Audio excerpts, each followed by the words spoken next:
शबे बारात को शबे बारात क्यों कहते? बारात के माने माफ़ी का ऐलान। और मैंने आपको कहा अल्लाह ताला माफ़ी का ऐलान करेंगे, अल्लाह हमको भी माफ़ करे, बोलो आमीन। लेकिन देखो बहुत बड़ी लिस्ट है, मैं पूरी लिस्ट पे नहीं जाता हूँ, एक बात पर जाता हूँ। मेरे दोस्तों ये बड़ी रात मिलेगी ना, बोलो इंशाअल्लाह। इंशाअल्लाह। नहीं, अल्लाह हमारी उम्र में बरकत देवे, अल्लाह हमको बड़ी रात पहुँचावे, बल्कि अल्लाह हमको रमज़ान तक भी पहुँचावे। आमीन आमीन।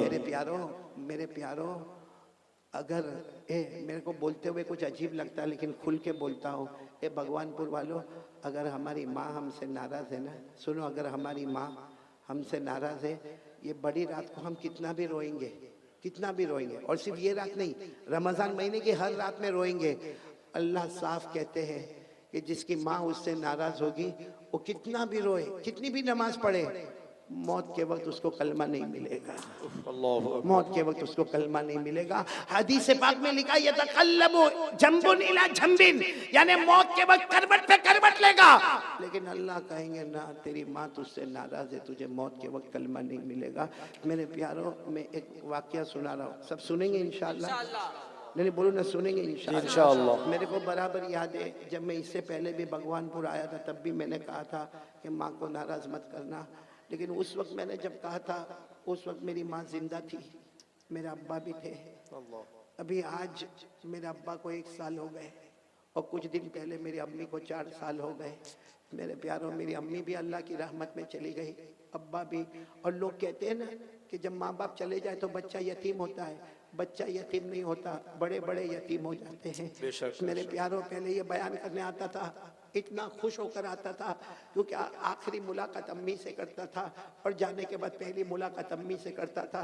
मेरी अम्मी मेरे घर में कमरे में रहती थी, वही मेरी अम्मी को समझ में भी नहीं आता था, फिर भी कहता था अम्मी कलकत्ता जाना है कि उड़ीसा जाना है कि कहाँ जाना है, अम्मी दुआ करना अल्लाह इज्जत का मामला करे। तो फिर वापस जाकर कहता था अम्मी बहुत अच्छा हो गया।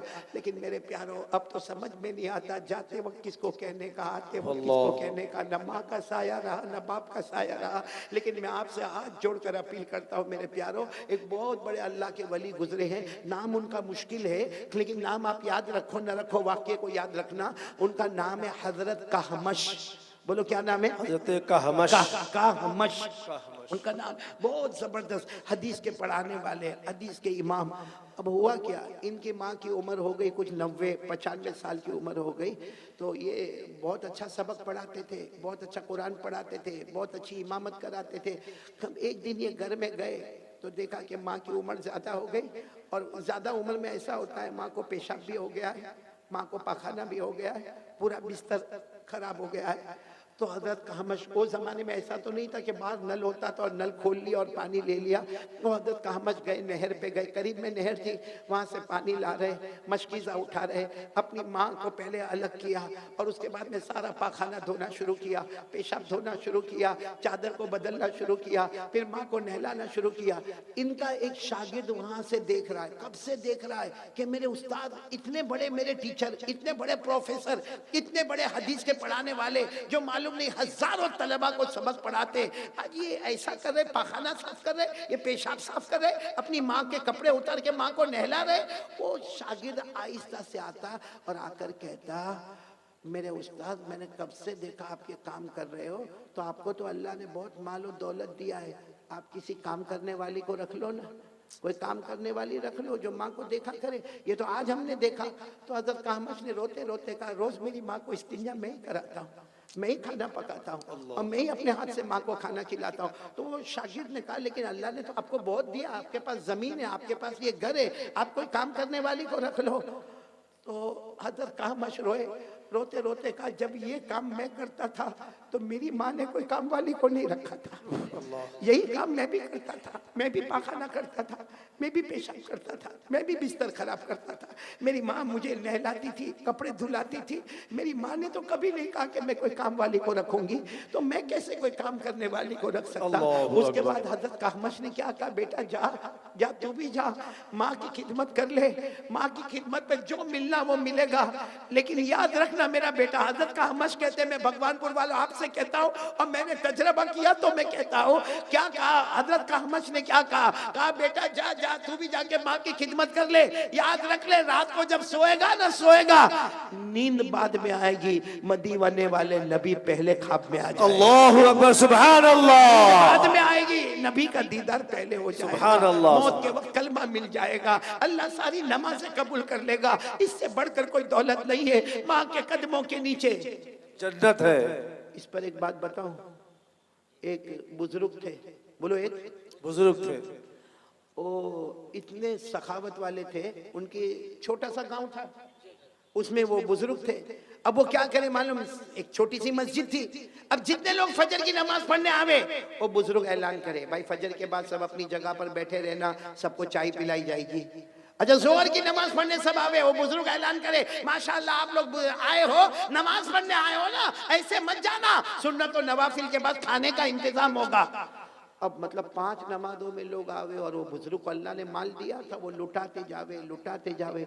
एक दिन वो छोटा गांव था, गांव वालों ने मशवरा किया कि रोज हम वो अल्लाह के वली का खाते, फजर के बाद नाश्ता भी उनका करते, जोहर के बाद खाना भी उनका खाते, असर के बाद भी चाय पीते, मगरिब के बाद भी उनका खाते। तो हम सब गाँव वाले मिलकर आज पूछे, आज उस बुजुर्ग से पूछे आपको क्या चाहिए, वो हम लाकर आपको देंगे। तो सारे गाँव वाले, जैसे फजर की नमाज के बाद ऐलान हुआ ना कि भाई सब लोग चाय पीकर जाए, तो सारे गांव वाले खड़े हो गए, हजरत चाय तो पीकर जाएंगे, लेकिन पहले ये बताओ कि आपको क्या चाहिए, आपने हमें बहुत खिलाया, बहुत पिलाया, हमारा भी हक बनता है, हम भी तो आपको कुछ देंगे। तो हजरत की आंखों में आंसू आए, कहा मुझे दोगे, जो मैं मांगूंगा वो दोगे। तो सबने कहा हम इतने सारे गांव वाले जमा है, हाँ हम जितने भी है, हमारे घर में बीवियां भी है, बच्चे भी है, जो आप मांगे आपकी खिदमत में लाकर रख देंगे। काम करो, दोगे ना, जो मैं मांगूंगा दोगे। कहाँ देंगे, कहा जाओ जन्नत की मिट्टी लेकर आओ। अल्लाहु अकबर। सब एक दूसरे का चेहरा देखते, हजरत ने फिर फरमाया जन्नत की मिट्टी लेकर आओ। तो एक दूसरे को कहते जन्नत देखा किसने के मिट्टी लेकर आवे, भाई देखे हुए तो जाके मिट्टी लेकर आवे ना। सब बैठे, एक जवान उठा गया और थोड़ी देर में एक छोटी से कागज में कुछ धूल भी यानी मिट्टी जो होता है ना, थोड़ा थोड़ा गुबार, वो लेकर आ गया, क्योंकि वो गांव का जमाना था, लोग बगैर चप्पल के घूमते थे। वो लेकर आया, कहा हजरत ये जन्नत की मिट्टी लेकर आया।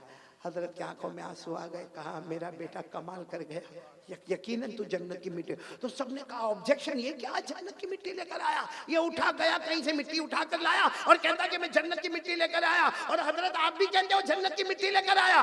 हजरत ने उस जवान से कहा बता इनको तू कहाँ से लेकर आया, मैं तो समझ गया, मुझे तो खुशबू आ गई, तू बता। तो जवान खड़ा हुआ रोकर कहने लगा मैं घर गया, मेरी माँ सो रही थी। बोलो मेरी माँ सो रही थी। लेकिन उस जमाने में लोग गांव में चलते थे तो चप्पल तो पहनते नहीं थे। कहा मेरी माँ सो रही थी, मैंने माँ के पाँव दबाए, पाँव दबाते दबाते मैंने मेरी माँ के तलवे, देखो ये तलवे पर यूं हाथ घुमाया, फिर हाथ घुमाया, जो मिट्टी आई वो लेकर आ गया, क्योंकि मेरे नबी ने फरमाया जन्नत मिलती है तो माँ के कदमों के नीचे। सुभान अल्लाह। जन्नत मिलती है तो माँ के कदमों के नीचे मिलती। मैं वो जन्नत की मिट्टी लेकर आया, सारा मजमा दाढ़े मार कर रोया, और हजरत ने फरमाया अल्लाह की कसम मेरे नबी ने भी फरमाया जन्नत माँ के कदमों के नीचे है, और वो आप जन्नत का दरवाजा है। मेरे भगवानपुर वालों सच बताना, दरवाजा है कि तोड़ दिया है? बाप जन्नत का दरवाजा है ना, कहीं नाराज करके दरवाजा तोड़ तो नहीं दिया। क्योंकि आज क्या होता है मालूम है, जितने जवान माशाल्लाह बहुत अच्छा, मैं तो मुबारकबाद ही दूंगा भगवानपुर के जवानों को जिन्होंने इतना अच्छा काम किया।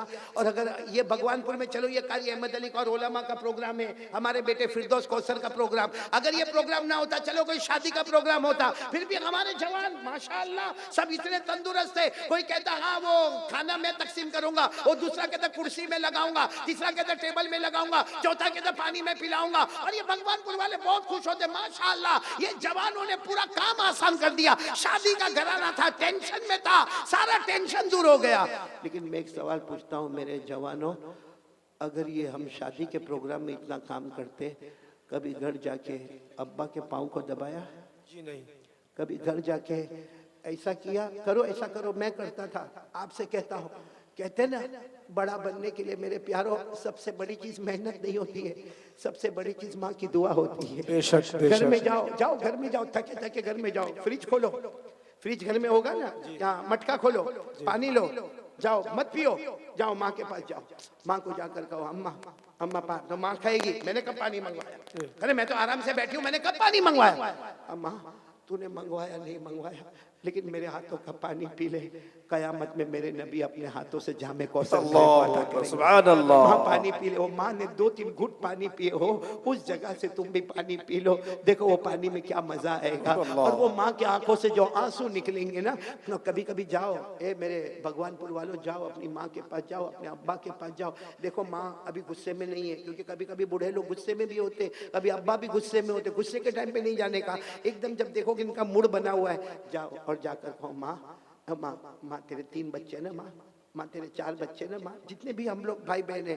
माँ माँ सबसे ज्यादा नालायक मैं हूँ, माँ माँ मैंने तुझे कभी राजी नहीं किया, मैंने तुझे हमेशा सताया, माँ मैंने तुझे हमेशा सताया। आप देखोगे कसम अल्लाह की, आप देखोगे माँ के हाथ ऐसा तड़पते होंगे और यूं कांपते कांपते कहेगा अरे बेटा ना ना ना माँ माँ एक बार मेरे को माफ कर देना, आप अपनी माँ से बुलवाओ एक बार माफ कर दे, माँ यूं हाथ रखेगी, जा जा बेटा मैंने माफ कर दिया, और फिर माँ को कहो माँ मैं नहीं तेरा हक अदा नहीं कर सकता, क्योंकि एक तरफ मेरी बीवी है, एक तरफ मेरे बच्चे, एक तरफ माँ तू है, कभी इधर जाओ तो वो नाराज है, इधर आओ तो तू नाराज है, माँ तेरा हक अदा नहीं कर सकता लेकिन माफ कर दे।